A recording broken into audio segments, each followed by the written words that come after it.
ఇరాన్ను దాదాపు 37 ఏళ్ల పాటు శాసించిన ఆ దేశ మాజీ supreme leader Ayatollah Ali Khamenei అంత్యక్రియలు ఎట్టకేలకు ప్రారంభమయ్యాయి. ఈ ఏడాది ఫిబ్రవరి 28న టెహ్రాన్లోని ఆయన నివాసంపై అమెరికా, ఇజ్రాయెల్ దేశాలు జరిపిన ఎయిర్ స్ట్రైక్స్లో ఖమేనీ ప్రాణాలు కోల్పోయిన సంగతి మనకు తెలిసిందే. అయితే యుద్ధం కారణంగా గత 4 నెలలుగా వాయిదా పడుతూ వచ్చిన ఈ ఫ్యూనరల్ ప్రొసెషన్ శుక్రవారం నుంచి అఫీషియల్గా స్టార్ట్ అయింది. ఇది ఇరాన్ చరిత్రలోనే కాదు, బహుశా ఆధునిక ప్రపంచ చరిత్రలోనే బిగ్గెస్ట్ అండ్ మోస్ట్ ప్రొటెక్టెడ్ అంత్యక్రియల ఈవెంట్గా నిలవబోతోంది. అసలు ఇస్లామిక్ సాంప్రదాయాల ప్రకారం వెంటనే జరపాల్సిన అంత్యక్రియలు ఇన్నాళ్ళు ఎందుకు ఆలస్యమయ్యాయి? ఇరాన్ ప్రకటించిన వి మస్ట్ రైజ్ అనే పవర్ఫుల్ స్లోగన్ వెనుకున్న సీక్రెట్ ఏంటి? ఈ కార్యక్రమానికి ఇండియాతో పాటుగా ప్రపంచ దేశాల నుంచి వస్తున్న విదేశీ ప్రతినిధులు ఎవరు? ఈ వీడియోలో మనం తెలుసుకోబోతున్నాం. ఇరాన్ ప్రభుత్వం ఖమేనీ అంత్యక్రియలను కేవలం ఒక సంతాప కార్యక్రమంగా మాత్రమే చూడడం లేదు. తమ దేశ ఐకమత్య బలాన్ని, శత్రు దేశాలపై తమకున్న ప్రతీకార కాంక్షను ప్రపంచానికి చాటి చెప్పేలా దీన్ని ప్లాన్ చేసింది. ఇందుకోసం వి మస్ట్ రైజ్, మనం పైకి లేచి పోరాడాలి అనే అఫీషియల్ నినాదాన్ని ప్రకటించింది. జూలై 3 నుంచి జూలై 9 వరకు మొత్తం 7 రోజుల పాటు ఇరాన్, ఇరాక్ దేశాల్లోని 5 ప్రధాన నగరాల్లో ఈ అంత్యక్రియల ప్రక్రియ కొనసాగుతుంది. జూలై 3న ఇరాన్ రాజధాని టెహ్రాన్లోని గ్రాండ్ మొసల్లా మైదానంలో విదేశీ ప్రముఖుల సమక్షంలో ఖమేనీ సంతాప కార్యక్రమాలు మొదలయ్యాయి. ఇక్కడ అత్యంత కీలకమైన విషయం ఏంటంటే, ఖమేనీ శవపేటికపై ఇరాన్లోని కర్బలాకు చెందినటువంటి ఇమాం హుస్సేన్ పుణ్యక్షేత్రానికి చెందిన ఎరుపు రంగు జెండాను కప్పారు. ఇస్లామిక్ సంస్కృతిలో ఎరుపు జెండా అంటే త్యాగానికి, ప్రతీకారానికి ఒక సింబల్గా భావిస్తారు. ఖమేనీ అంత్యక్రియలో అందరినీ కలిచివేస్తున్న దృశ్యం ఏంటంటే, ఆయన 14 నెలల మనవరాలు జహ్రా మొహమ్మదీ శవపేటిక కూడా అక్కడే ఉంది. ఆ చిన్నారి ఫోటో ఫ్రేమ్ను శవపేటిక పక్కనే ఉంచడం చూసి అక్కడికి వచ్చిన వారంతా కన్నీటి పర్యంతం అవుతున్నారు. జూలై 6, 7 తేదీల్లో టెహ్రాన్ నుంచి పవిత్ర నగరమైన కోమ్కు అంతిమ యాత్ర బయలుదేరుతుంది. కోమ్ నగరం అనేది షియా ముస్లింలకు అత్యంత పవిత్రమైన ధార్మిక కేంద్రం. జూలై 8న ఖమేనీ భౌతిక కాయాన్ని సరిహద్దులు దాటించి ఇరాక్లోని షియా పుణ్యక్షేత్రాల నగరాలైన కర్బలా, నజాఫ్కు తరలిస్తారు. జూలై 9న ఖమేనీ సొంత ప్రాంతమైన ఇరాన్లోని మషాద్ నగరానికి బాడీని తీసుకొచ్చి అక్కడ ప్రసిద్ధ ఇమాం రైజా పుణ్యక్షేత్రంలో అధికారిక లాంఛనాలతో ఖననం చేస్తారు. ఈ ఏడాది ఫిబ్రవరి 28న ఖమేనీ మరణిస్తే జూలైలో అంత్యక్రియలు జరపడం ఏంటి అనేది ఇప్పుడు అందరికీ వస్తున్న ఒక డౌట్. అయితే దీని వెనుక ఒక పెద్ద కారణమే ఉంది. అమెరికా, ఇజ్రాయిల్లతో ఇరాన్ జరిపిన యుద్ధం, నిరంతర బాంబు దాడుల వల్లే ఇన్నాళ్ళు ఆలస్యం చేయాల్సి వచ్చిందని ఇరాన్ అధికారులు చెబుతున్నారు. వాస్తవానికి ఇస్లాం సాంప్రదాయం ప్రకారం మరణించిన 24 గంటల్లోపు ఖననం చేయాలి. ఇలాంటి పరిస్థితులు లేకపోవడంతో ఇన్నాళ్ల పాటు ఖమేనీ బాడీని కాపాడుకోవాల్సి వచ్చింది.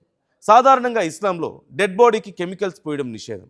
కానీ షియా చట్టాల ప్రకారం కొన్ని ప్రత్యేక అత్యవసర పరిస్థితుల్లో దీనికి మినహాయింపులు ఉంటాయి. అందువల్లే ఖమేనీ భౌతిక కాయాన్ని అత్యంత అడ్వాన్స్డ్ కోల్డ్ స్టోరేజ్ సిస్టంలో మతపరమైన నిబంధనలకు లోబడే ఇన్నాళ్లు సురక్షితంగా భద్రపరిచారు. నిజంగా ఇది ఇరాన్ పట్టుదలకు నిదర్శనం అని చెప్పొచ్చు. శత్రువుల దాడులు జరుగుతున్నా భయపడకుండా సరైన సమయం చూసి ఈ బిగ్గెస్ట్ ఈవెంట్ను ఇరాన్ ఆర్గనైజ్ చేస్తుంది. ఈ అంత్యక్రియల కోసం ఇరాన్ ప్రభుత్వం తీసుకున్న సెక్యూరిటీ చూస్తే మైండ్ బ్లోయింగ్ అనిపిస్తుంది. దేశ చరిత్రలోనే ఎన్నడూ లేనంత భారీ భద్రతను ఏర్పాటు చేశారు. అంత్యక్రియలు జరిగే రోజుల్లో ఇరాన్లోని ఇంటర్నేషనల్ అండ్ డొమెస్టిక్ ఎయిర్పోర్ట్స్ అన్నిటినీ పూర్తిగా క్లోజ్ చేశారు. దేశవ్యాప్తంగా నేషనల్ హాలిడేని ప్రకటించారు. బిజినెస్ సంస్థలన్నీ మూసివేశారు. ప్రభుత్వ ఉద్యోగులంతా ఖచ్చితంగా ఈ సంతాప సభల్లో పాల్గొనాలని ఆర్డర్స్ జారీ చేశారు. ఒకవేళ ఈ టైంలో శత్రు దేశాలు ఏవైనా దాడులకు తెగబడితే చరిత్రలో లేని విధంగా బుద్ధి చెబుతామంటూ ఇరాన్ మిలిటరీ గట్టి వార్నింగ్ ఇచ్చింది. ఈ అంత్యక్రియల ప్రక్రియకు దాదాపు 2 కోట్ల మంది హాజరవుతారంటూ ఇరాన్ అంచనా వేస్తోంది. ఇంత భారీ క్రౌడ్ మేనేజ్మెంట్ కోసం టెహ్రాన్ చుట్టుపక్కల 700కు పైగా కొత్త పార్కింగ్ స్థలాలను క్రియేట్ చేశారు. ఈ ఈవెంట్కు గ్లోబల్ లీడర్స్ కూడా భారీగా తరలి వస్తున్నారు.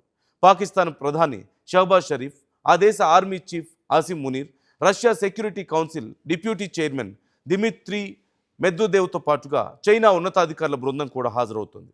ఇక భారత్ తరపున కూడా ఒక హై లెవెల్ డెలిగేషన్ టెహ్రాన్కు చేరుకుంది. బీహార్ గవర్నర్ సయ్యద్ అతా హస్నైన్, కేంద్ర మంత్రి పబిత్ర మార్గరిటా, కాంగ్రెస్ సీనియర్ నేత సల్మాన్ ఖుర్షిద్, జమ్మూ కాశ్మీర్ మాజీ సీఎం మెహబూబా ముఫ్తీ ఈ ప్రతినిధుల బృందంతో ఉన్నారు. అయితే ఇక్కడ ఒక ఆశ్చర్యకరమైన విషయం ఏంటంటే, ఇరాన్ ప్రస్తుతం సుప్రీం లీడర్ మొజ్తబా మాత్రం మొదటి రోజు అంత్యక్రియల కార్యక్రమానికి హాజరు కాలేదు. అమెరికా, ఇజ్రాయెల్ ఇంటెలిజెన్స్ సంస్థల నుంచి ప్రాణాపాయం ఉందనేటువంటి సెక్యూరిటీ థ్రెట్స్ వల్లే ఆయన రాలేదంటూ ఇరాన్ అధికారిక ప్రకటన విడుదల చేసింది. 37 ఏళ్ల పాటు ఇరాన్ పాలసీలను మిడిల్ ఈస్ట్లోని హెజ్బుల్లా, హౌతీల వంటి ప్రాక్సీ గ్రూపులను నడిపించిన అలీ ఖమేనీ యుగం ముగిసింది. ఈ అంత్యక్రియల ముగింపుతో ఇరాన్ తన తదుపరి వ్యూహాన్ని మరింత దూకుడుగా మార్చే అవకాశం ఉంది. ఇరాన్ ప్రకటించిన వి మస్ట్ రైజ్ అనే నినాదం కేవలం మాటలకే పరిమితం అవుతుందా, లేక మిడిల్ ఈస్ట్లో కొత్త యుద్ధానికి దారి తీస్తుందా అనేది ఇప్పుడు $1,000,000,000 ప్రశ్న. ఇప్పటికే ఇరాన్ అమెరికా మధ్య తాత్కాలిక శాంతి ఒప్పందం కుదిరింది. దీనిపై ఇంకా చర్చలు జరుగుతూనే ఉన్నాయి. ఇటీవలే ఇరు దేశాల మధ్య హర్మూజ్ జలసంధిపై పట్టు కోసం మళ్లీ దాడులు జరిగాయి. ఇరాన్ ప్రభుత్వం ఖమేనీ అంత్యక్రియలను కేవలం ఒక సంతాప కార్యక్రమంగా మాత్రమే చూడడం లేదు. తమ దేశ ఐకమత్య బలాన్ని, శత్రు దేశాలపై తమకున్న ప్రతీకార కాంక్షను ప్రపంచానికి చాటి చెప్పేలా దీన్ని ప్లాన్ చేసింది. ఇందుకోసం వి మస్ట్ రైజ్, మనం పైకి లేచి పోరాడాలి అనే అఫీషియల్ నినాదాన్ని ప్రకటించింది. జూలై 3 నుంచి జూలై 9 వరకు మొత్తం 7 రోజుల పాటు ఇరాన్, ఇరాక్ దేశాల్లోని 5 ప్రధాన నగరాల్లో ఈ అంత్యక్రియల ప్రక్రియ కొనసాగుతుంది. జూలై 3న ఇరాన్ రాజధాని టెహ్రాన్లోని గ్రాండ్ మొసల్లా మైదానంలో విదేశీ ప్రముఖుల సమక్షంలో ఖమేనీ సంతాప కార్యక్రమాలు మొదలయ్యాయి.